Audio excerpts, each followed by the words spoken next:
Greetings and salutations, and welcome back to another Let's Play of Europa Universalis 4, where we're doing a walkthrough, as Hindustan, which we formed out of Delhi. So, we're fighting a war against Bukhara and Tabaristan as we speak. We've routed the army of Tabaristan, sent them packing, and we were quick enough about it that we actually captured their mountain capital right away. And there's really no rush because we do have to continue coring a bunch of stuff before we're able to take everything that we're going to want.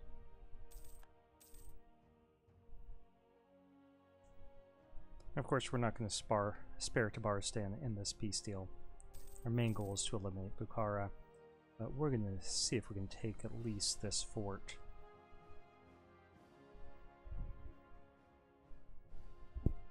And possibly some other stuff from Tabaristan. I haven't really been paying attention to what they've been developing, so that would be a worthwhile project to do. Let's go to economic map mode, look at their development. So this is 20 development. They've really been focusing on just their capital and Bukhara.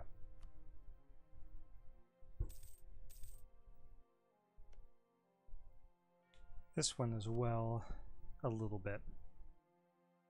And I wouldn't be surprised if it has some sort of manufacturing mode. Nope, not yet.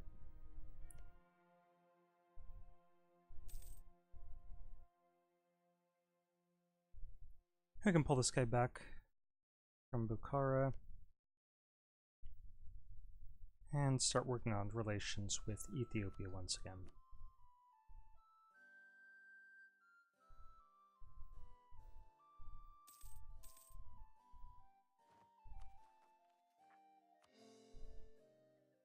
Nice, we've only got one more province to start coring.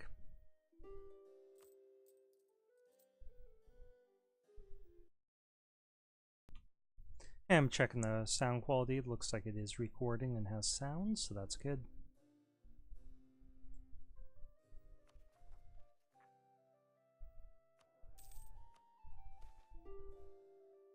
Okay, we got border friction with somebody possibly over a claim that we have. We'll take a look at what's going on there. Okay, with Russia. We do not want to upset Russia. Chugachak. We're going to give up that claim.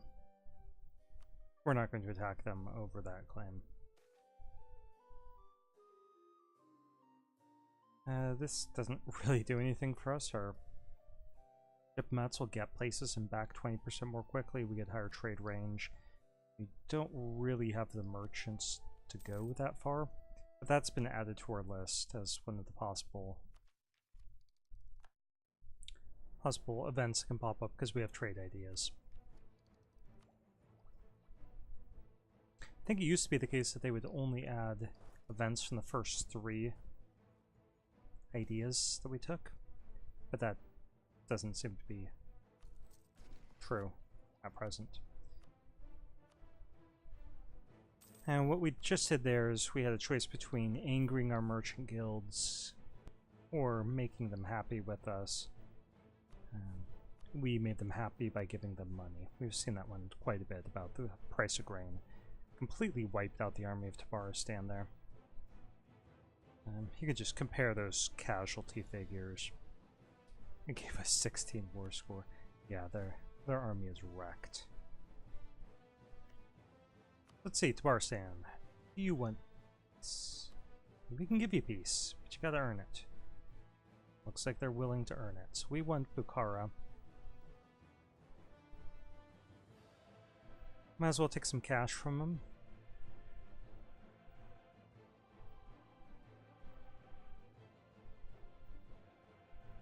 We'll need a little bit more war score, but that doesn't seem to be a problem.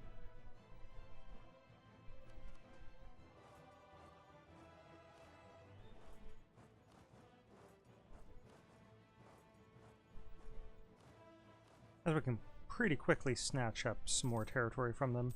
They have really no means to be able to defend themselves at this point.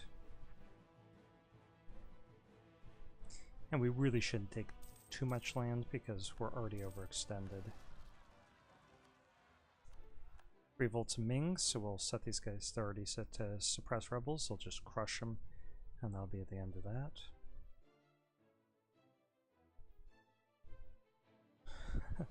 Wow. Yeah, as I said, our troops are good. So if we can take basically 45 overextension worth of stuff. We're going for 40, that's our ideal number. They would accept this deal. Really can't justify trying to take too much more from them. So we'll settle for that.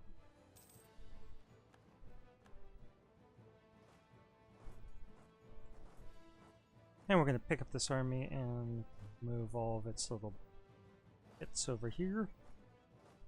Split this guy in halves and half there.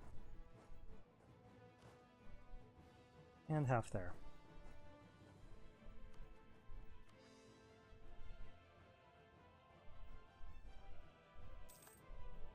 That war exhaustion does increase the coring cost just a touch. 8%, almost 9%. But it's not cost effective. Try reducing it in order to... Oh, where are you guys going? Okay, that's where I sent. Yeah, that's fine. It's not cost effective to buy this down. Just for the small amount of coring we need to do here.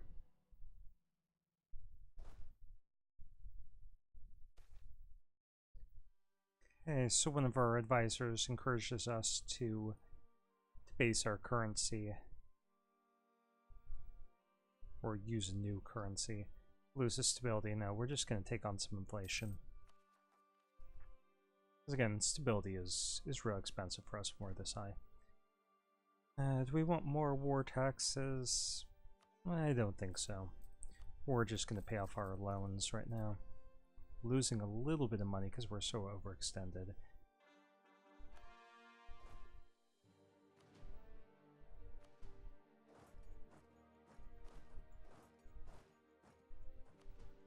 We'll split these armies up between the two provinces. And we have room for 8 overextension. If we were to annex them, that'd be 12, so we do need to finish coring something else before we annex Bukhara.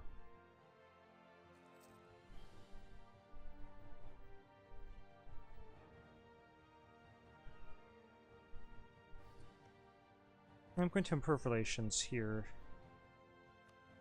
just a little because we have no interest in their land and they're one of our neighbors, so let's just have cordial relations. We don't need an alliance or anything like that. Just, you know, make it a little cordial.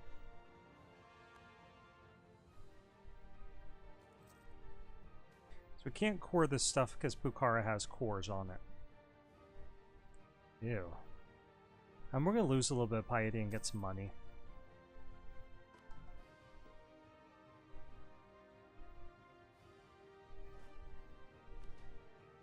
Just because that was a lot of money. Okay, so now we could make... We've made room for 16 overextension. We'll need 12. So we'll beat them up over their money, force them to give up their cores, all this Russian stuff, which Russia will appreciate. Will improve their opinion of us. It gives us a little bit of prestige. Let's also make them give up their claims on any of our territory.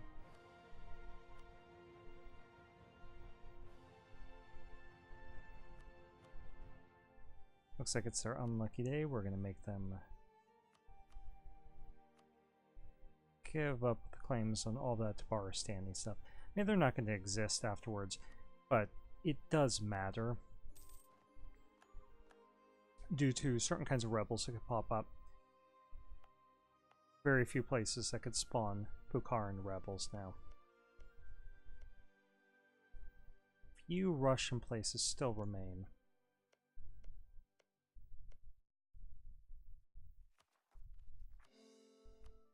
still wildly overextended.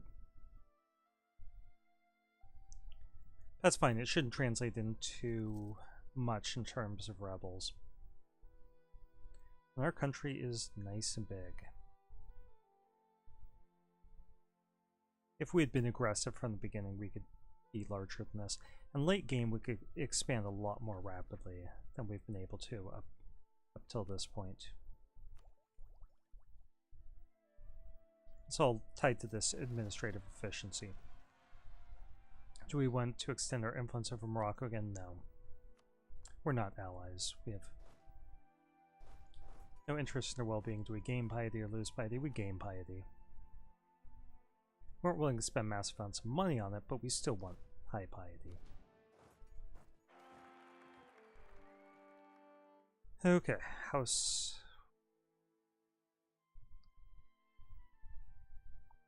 Looks like we have married. We've remarried. Or married for the first time, I'm not sure. And our wife comes from the province of Maywat, which is right here. So we get lowered chance of unrest there. A little bit of autonomy growing, but nothing substantial. And we have to name an heir.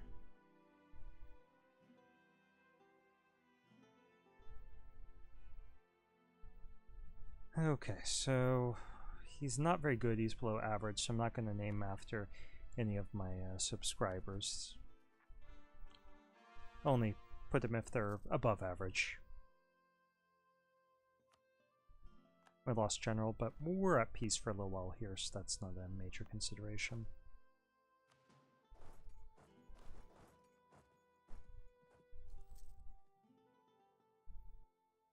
And we're going to have to put down some rebels. Here, let's suppress them with this army. Okay, we'll go ahead and give it another general.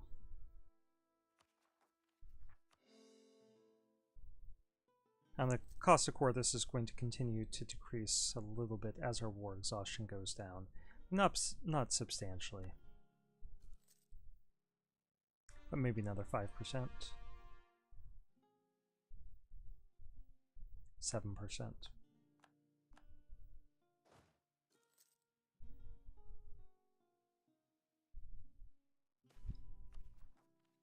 Ew. Cost of our infantry and cavalry goes up by 10%. And we get 20 prestige for having very low corruption. Put down some rebellions here in China. Whoa, where did... Get back over here.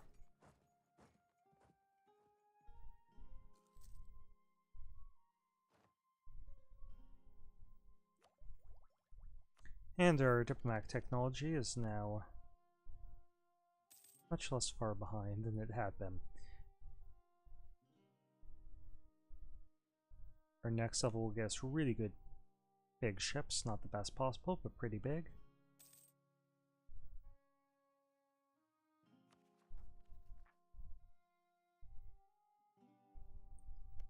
And let's keep fabricating on Tabaristan.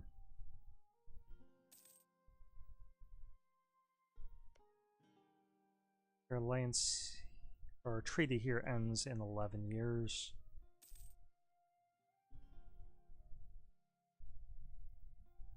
Ooh, Ming put down their own rebels. Good for them.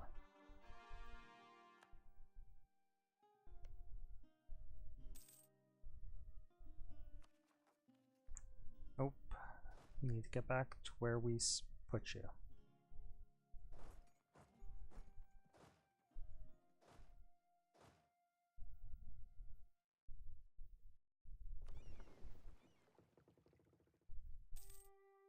Okay, so what should we be doing with this money? Well, we don't have to worry about another institution for another 16 years. We could add more universities if we really wanted to. Let's see if there's any good trade places that we missed somehow. We got all the first tier ones, all the stuff that's really good. There might be some that are worth building up. Actually, why don't we just increase taxes through temples?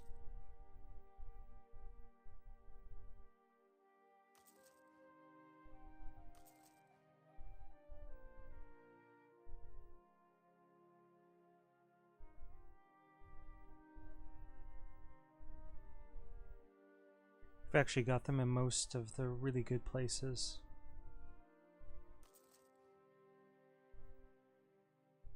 That's probably for the best. Okay, Bukhara, Samarkand are nice to have.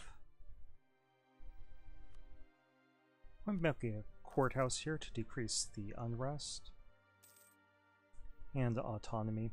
Once we get it into a state, I want that autonomy pretty low.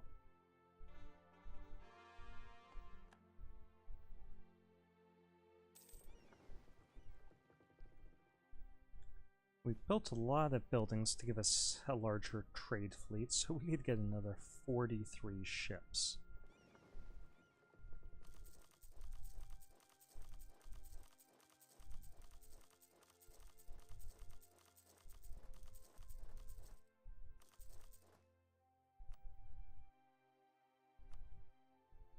And we can put in some of these cheap buildings, increase our force limit for ships.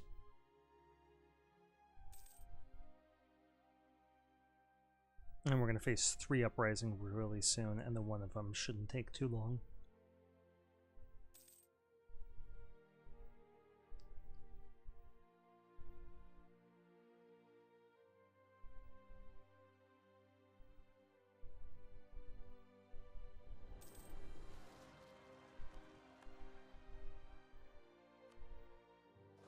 Let's just put these guys down quickly and painlessly.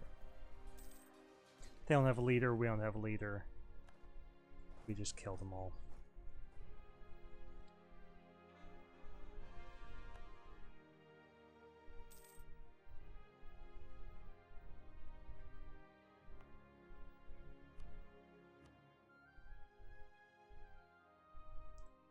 And next month we can build another shipyard, and that should let us get that trade fleet up to 150.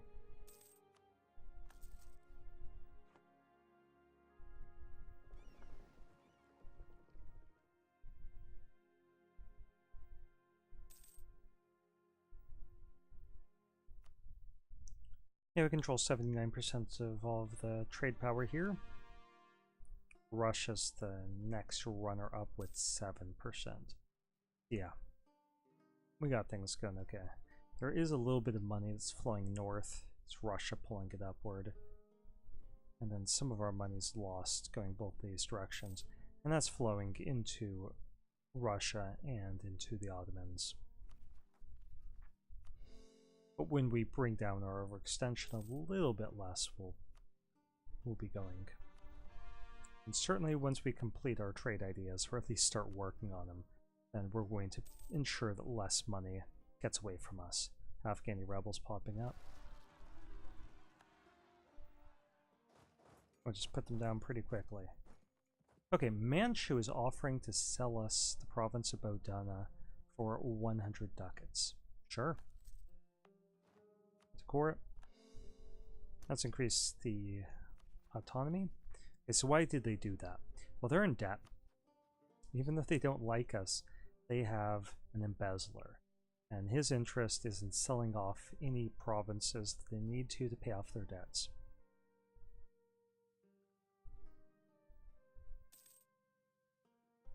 We'll save up some more cash and hope that he wants to sell some more stuff. I don't know what their debt is like, but we can find out. So we click on them and go down to take on foreign debts. They have 153 ducats in debt. Hopefully they'll try to sell off another province. Price of 100 again. That would be something I'd welcome. And let's work on improving relations here with a couple more of our allies. Actually with our ally and one of our subjects. I think our only subject, one of our allies and our subject, yeah.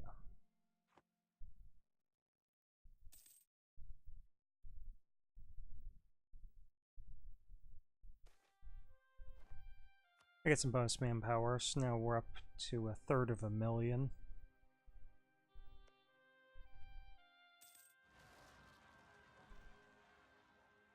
And once we get another Diplo relations slot, I think we are going to ally Japan.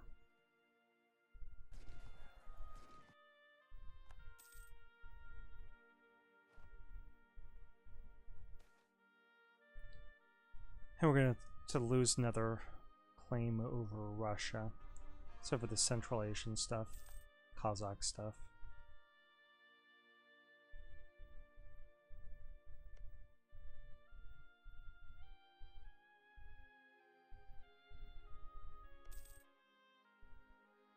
There's just a little line there. We're going to get some more piety. Cost of prestige. We need to get that piety a little bit higher, otherwise we're not going to be able to convert this stuff.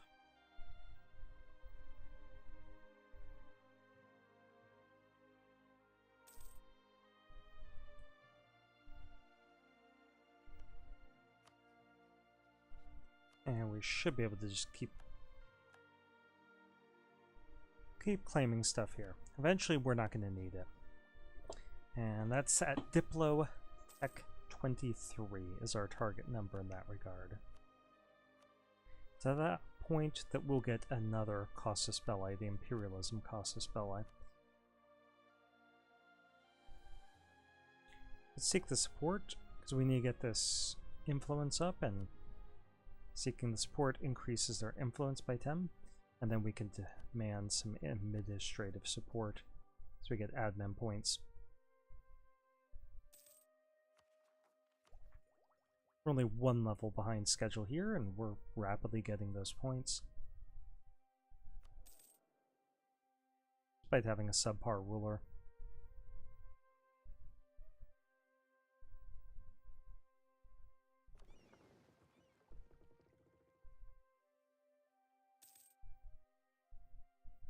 Let's take a look at the world powers. So Ottomans, Russia, Ayutthaya, none of them have embraced manufactories yet. I'm curious how Ottomans is doing financially. They have 960 debt.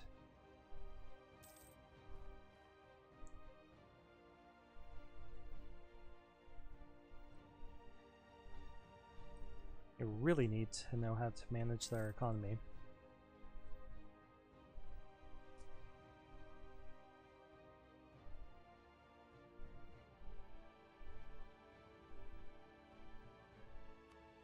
Ning wants access to our country. Not sure why. Oh, it's because they want to get over to this stuff over here. Their army's trapped here and they can't move it back and forth. And Ming isn't going to give it to them, so they're trying to get through this province. So not a chance. I guess the one good thing about giving them access be getting this army, this with the 3-star general, out of the highlands. As we face them in, like, you know, farmlands here, they would go down much faster. But we could station troops all the way around them when we declare war, hit them, and wipe out their army just on the basis of overwhelming numbers. That's not going to happen for another 5 years. Ayutthaya is kind-hearted, so they just sent us money. That's awfully nice of them. We get the chance, we'll improve relations with them again.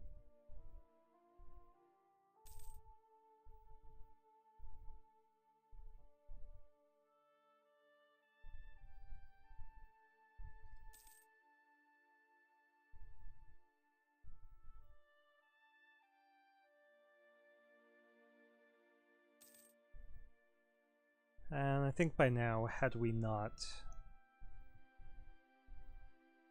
been doing this for, like, beginners, we would have turned on Ayutthaya, or we at least certainly would after we conquer China. But we're not going to betray our allies this run. Unless they do something warranting it. Okay, so there's a conflict between the emirs and the merchant guilds. I think we're going to have to side with the merchant guilds because the emirs have a lot of influence already. I don't want to get too much higher. And they've got more loyalty that we can cut through. So it'll be a little disloyal, but it's going to take less time to get them up to 40 than it would have been if we sided with them against the merchant guilds.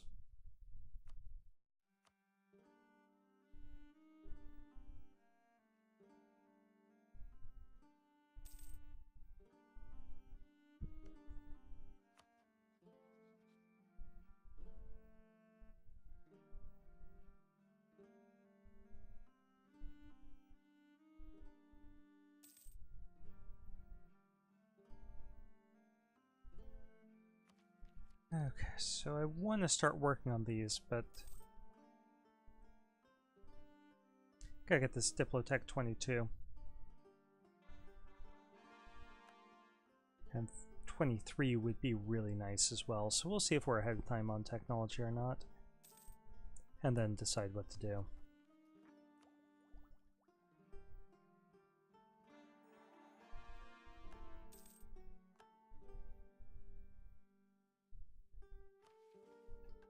And no possible missions. That's unfortunate. Okay, our fleet is done. Hopefully that saves some money from leaving this node. So we're just ahead of Genoa. And actually Goa is almost as rich as Genoa is as well. So eventually, once we get all that wealth flowing in effectively, Indus should be really expensive. So do we lose 1,300 ducats or just take a hit to our income? We're going to take the hit to our income.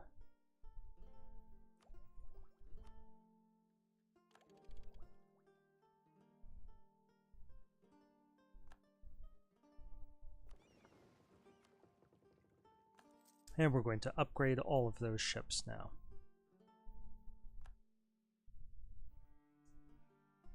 Okay, so we went to improve relations with Ayutthaya. They were polite to us. And we're going to improve relations with Japan. We're actually going to signal to them that we want an alliance. We'll send them to friendly.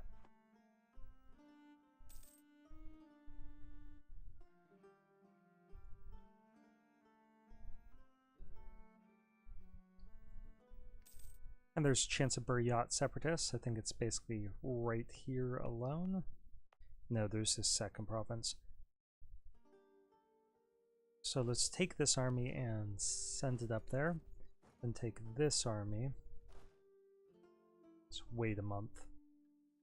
Just so our troops aren't in the exact same spot as each other and suffering a lot of attrition. Okay, they're now like a couple provinces away, so I think we're okay. I'll move this one up hit there.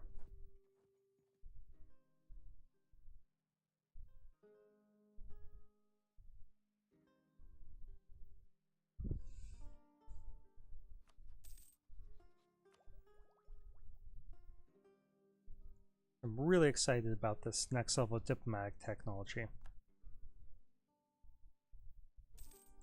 Because what it does with this advanced casus belli is that we can declare war on anyone in the world, and it lets us take any of their provinces that we could normally take. And it doesn't cost us diplomatic power. We're taking something that we don't have a claim on, because the casus belli gives us those claims. It gives us whatever we need in that regard.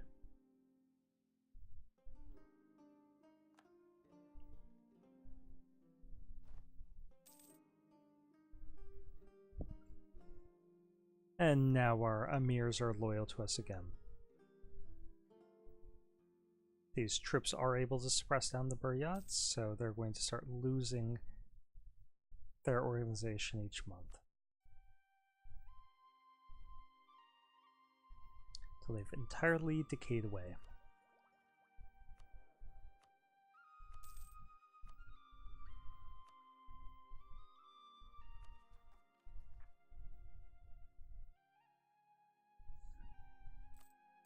And let's just check to see how long this video has been going on. 29, almost 30 minutes. So let's go ahead and stop it there.